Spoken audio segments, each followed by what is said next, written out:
अस्सलामुअलैकुम। तो वेलकम है आप लोगों का एमरात चैनल में। 5 से 6 अगस्त के दरमियान पाकिस्तान एयरफोर्स की जारहाना परवाज़ों की वजह से जो कि अफगानिस्तान बॉर्डर के ऊपर कंडक्ट की गई, उसके बाद तालिबान का एक काफ़ी ज़्यादा डिफेंसिव किस्म का स्टेटमेंट सामने आई है तालिबान के 2 बड़े ऑफिशियल्स की तरफ से।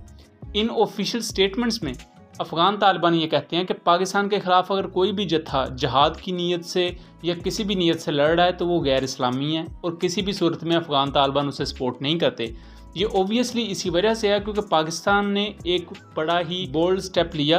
और पेट्रोलिंग फाइटर जेट्स की बढ़ाई, जिसकी वजह से एक ओबियसली पैगाम पहुंच चुका था कि अगर पाकिस्तान की रिजर्वेशंस को नज़रअंदाज करेंगे तो उसके कॉन्सिक्वेंसेस या उसके नताइज भी होंगे। पहला स्टेटमेंट तो अफगान तालिबान के डिफेंस मिनिस्टर की तरफ से मुल्ला याकूब उमर की तरफ से आया है। इसमें उन्होंने कहा है कि कोई भी अगर जत्था, कोई भी ग्रुप अफगानिस्तान से बाहर जाकर पाकिस्तान, ईरान या किसी भी दूसरी कंट्री के खिलाफ किसी भी नीयत से जंग लड़ता है तो वो बिल्कुल गैर इस्लामी है और ये एक किस्म का फतवा टाइप आप समझ लीजिए उन्होंने दिया है। उसके बाद तालिबान के जो सुप्रीम लीडर है हैबतुल्लाह अखुंज़ादा, उन्होंने भी अपने तालिबान कमांडर्स को एक कॉन्फ्रेंस में ये कहा है कि पाकिस्तान या किसी भी दूसरी कंट्री के ख़िलाफ़ किसी भी नीयत से लड़ना अपने मुल्क से बाहर जाकर या किसी भी दूसरी जगह जाकर, ये बिल्कुल भी इस्लामिक या जिहाद के प्रिंसिपल्स पर नहीं है। अब देखने वाली बात यह है कि इससे पहले बहुत से लोग ये क्लेम कर रहे थे कि अगर पाकिस्तान कोई भी एग्रेसिव मैयर लेगा अफ़गानिस्तान के ख़िलाफ़ तो अफ़गान तालिबान तो ये कर देंगे और वो कर देंगे। सिर्फ 2-3 दिन पाकिस्तान एयरफोर्स ने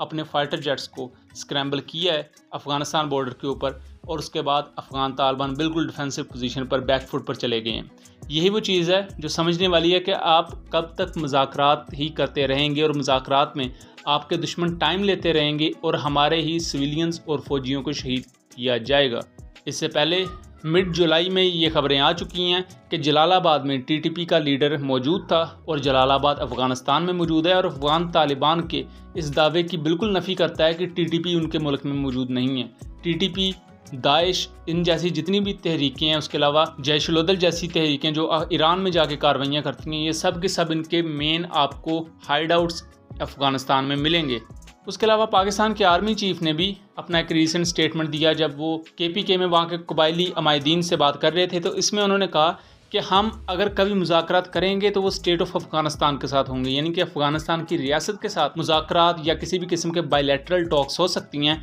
किसी भी उससे नीचे छोटे जत्थे के साथ नहीं। उसके बाद उन्होंने ये भी क्वेश्चन उठाया कि TTP किस शरीयत की बात करती है, उस शरीयत की जिसमें बेगुनाहों को ही कत्ल किया जा रहा है। और उसके अलावा उन्होंने ये भी कहा कि अगर किसी ने रहना है तो पाकिस्तान के कवानीन के तहत रहना पड़ेगा, वरना उसके अलावा उसकी कोई जगह नहीं है यहाँ पर। और इस चीज़ को इंडोर्स किया है अफ़गान तालिबान ने भी कि अफ़गानिस्तान की ज़मीन को इस्तेमाल करते हुए किसी भी नीयत से दूसरे किसी कंट्री से लड़ना ये बिल्कुल भी इस्लामिक प्रिंसिपल्स के अकॉर्डिंग नहीं है, बल्कि ये इस्लामी तालीमात की नफ़ी है। तो ओवरऑल हम मिला जुला कर ये कह सकते हैं कि पाकिस्तानी फाइटर जेट्स की घनगर्ज की वजह से अफ़गान तालिबान को बैकफुट पर जाना पड़ा है। और इस दौरान एक तीसरा बड़ा ख़तरा दाइश का है, जिसके लिए अब रीसेंट टॉक्स हो रही हैं US और तालिबान ऑफिशियल्स के दरमियान। यहाँ तालिबान ने इस चीज़ पर रजामंदी का इजहार किया है कि वो खित्ते में अमेरिका के साथ मिलकर चलेंगे ताकि दाइश के ख़िलाफ़ लड़ा जा सके। दाइश का बहुत ही ज़्यादा स्ट्रॉन्ग होल्ड है और दाइश इतनी स्ट्रॉन्ग ज़रूर है कि वो हो सकता है आने वाले वक्त में